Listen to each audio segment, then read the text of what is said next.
Hello everyone, welcome to Alive Diary. আশা করছি সকলেই আপনারা ভীষণ ভালো আছেন, আমরাও ভালো আছি। অধিরাজ, আদভা, আমি সবাই তৈরি হয়ে গেছি, সেই সাথে ওদের বাবা আর ঠামঠাম সবাইকে নিয়ে অধিরাজ আদভা যাচ্ছে বেড়াতে। আর আমাদের গন্তব্যস্থল হচ্ছে এখানকার সিটি সেন্টার। আর এই যে দেখতে পাচ্ছেন বার্গার কিং, তার ওপরের লেখাটা দেখছেন তো? এই লেখাটা বলুন তো কোন ভাষায়? লেখাটা যদি উদ্ঘাটন করতে পারেন তাহলেই বুঝতে পারবেন যে আমরা এখন কোথায় থাকছি। আর এই যে জুডিওটা দেখা যাচ্ছে, আজকে আদভা অধিরাজ এই জুডিও এখানেও গেছিলো, আবার বার্গার কিং সেখানেও গেছে, মানে পুরোটাই সিটি সেন্টারের মধ্যে। তো এটা মানে সিটি সেন্টারের অপোজিট সাইডটা দেখাচ্ছি আপনাদেরকে, এই শহরটা কেমন সেটা দেখানোর জন্যই। তো সত্যি খুব সুন্দর জায়গাটা, আমার তো ভীষণ ভালো লেগেছে। তো এবার চলুন আস্তে আস্তে গুটি গুটি পায়ে যাওয়া যাক। আর অধিরাজ তো ঘুমিয়ে পড়েছে ঠামঠামের কোলে, ও একটু গাড়িতে চললেই ব্যাস ওর ঘুম চলে আসে, আবার উঠবে, উঠে আবার তারপরে দেখে টেকে আবার ঘুমিয়ে পড়বে। এখন আমরা সবাই একসাথে একটু ছবি তুলছি।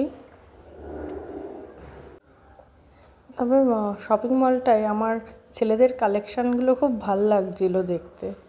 আর বারবিকিউ নেশনে আগে একবার গেছি, কিন্তু মানে ভীষণ খাদ্যরসিক তো ওই জন্য আবার আরেকবার যাওয়ার ইচ্ছা আছে। এখন দেখা যাক আদভা আর অধিরাজের বাবা কবার নিয়ে যায়, একবার না তারও বেশি। আর এই গাড়িটা আমার লেটেস্ট লেগেছে এখানকার, ভীষণ সুন্দর। আর এই শুভম কে মার্ট দেখছেন, এইখানে আমরা একটু কেনাকাটি করেছি। এই যে অধিরাজের ঘুম ভেঙে গেছে, ও এই ফার্স্ট কোনো শপিং মলে ঢুকলো, তো দেখতে পাচ্ছে এত কিছু জিনিস কি হচ্ছে। তারপর তো এই গাড়ির টলটার মধ্যে রয়েছে বলে কিছু ধরতে পারছে না বেচারা, না হলে ছেড়ে দিলে এক্ষুনি সব চালে করে দিত। দোকানদারকে লাস্টে হয়তো খিচুড়ি বিক্রি করতে হতো প্যাকেট করে। আর আমাদের কপালে যে কী যুক্ত কে বলবে। তো সবাই কেনাকাটা করছে, আর আমার সোনামা মানে আপনাদের আদভা উদাস হয়ে বসে আছে। আবার উদাস হয়ে বসে থাকলে কি হবে, মাথায় দুষ্টু বুদ্ধি তো তার কম নেই না, ওই যে পা নাচাচ্ছে অনবরত, কিছু না কিছু সে করতেই রয়েছে। আজ আদভা যে জামাটা পরেছে সেটা ওর পিসি পারমিতা ওকে দিয়েছে। আর সোনা বাবা মানে আমার অধিরাজ, তার এই জামাটা দিয়েছে তাকে ওদের আদরের ছোটো ঠামঠাম, মানে মামি ঠামঠাম। আদভা তো শপিং মলে গিয়ে একের পর এক স্টাইল দেখিয়ে যাচ্ছে। এখানে ঠান্ডাটা এখনও সেরকম পড়েনি, তো সেজন্য মাথায় টুপি দিয়ে রেখেছিলাম, তো সেটা সব খুলে ফেলেছে। আর পায়ে জুতো আর মোজা ছিল শীতের ড্রেস হিসাবে এখানে, আর ফুলহাতা জামা। এখন দেখা যাক কবে এখানে ঠান্ডা পড়ে। কলকাতায় কি ঠান্ডা পড়লো আমাকে কিন্তু জানাবেন, একটু কলকাতার ঠান্ডাটা না এখানে বসে বসে উপভোগ করব। দিল্লির মধ্যে কি কি আছে সেগুলো তো ধরতে পারছে না, ধরলে খুব সুবিধা হতো, তাই ঘুরে ঘুরে দেখছে।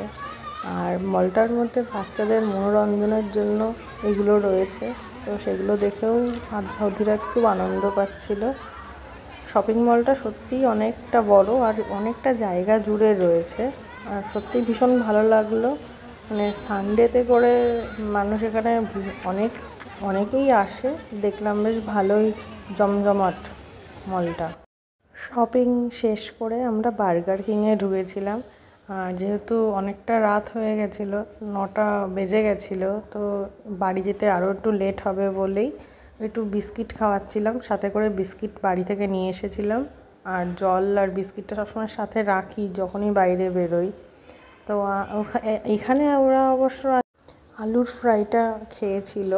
আর ঠামঠামের বার্গারটার ওপরে খুব নজর ছিল, ঠামঠাম খাবে কি, ওরাই সব অর্ধেক খাওয়া দাওয়া প্রায় করে দিয়েছিল সেটা।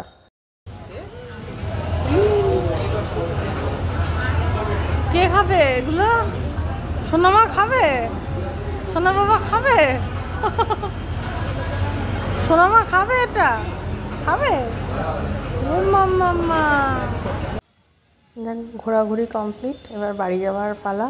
আমরা এখন কোথায় থাকছি সেটা কিন্তু কমেন্টের মাধ্যমে জানাতে ভুলবেন না। ভালো লাগলে লাইক করবেন, আর যারা এখনও সাবস্ক্রাইব করেননি অবশ্যই সাবস্ক্রাইব করবেন। সকলেই ভীষণ ভীষণ ভালো থাকবেন। আবার পরের ভিডিওতে দেখা হবে।